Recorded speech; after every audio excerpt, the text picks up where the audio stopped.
With the deadlift, our stance is going to be roughly what you'd have for your vertical jump, and you're going to crowd up on the bar to where it's kind of cutting the middle of your foot off. For most people, it's going to be where they tie their shoes. In looking at our hand placement, as long as you can double overhand grip it, double overhand grip the bar and have it just outside your thighs.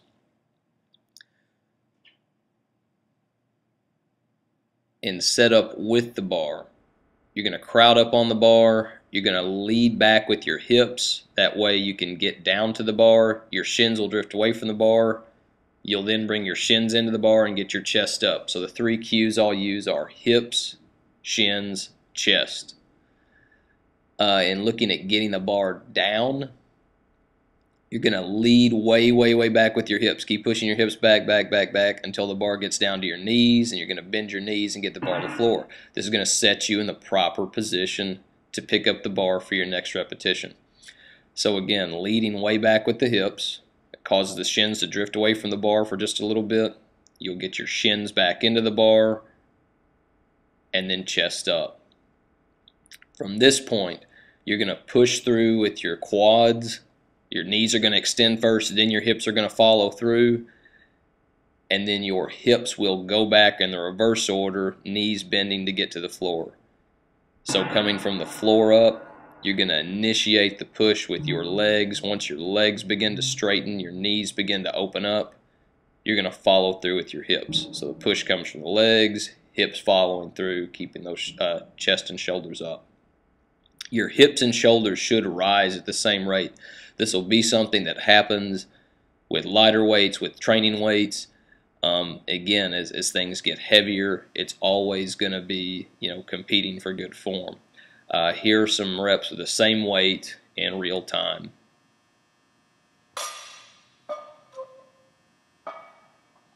Again, with your head, just make sure your head is kind of looking upward. You don't have to have it cranked way back, but your body's always going to follow your head. With here, I'm double overhand gripping because I've got baby hands. It doesn't take me too long to switch to an alternate grip. The alternate grip keeps the bar from rolling out of your hands. With that weight, here's what it looks like with the bar leaving the floor. Your arms are basically like ropes, and the bar will not leave the floor until the spine of your shoulder blade is directly over the bar. Here's another picture of the back angle at about the knee height. We're going to see in a minute with working up to a heavy weight, this changes some. So going on and taking some other singles, again, still using an alternate grip.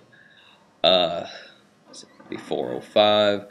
And then this is probably the ugliest 5 I've pulled in a while. But once you start the pull, you commit to the pull, and you finish it. Gosh, that's rough.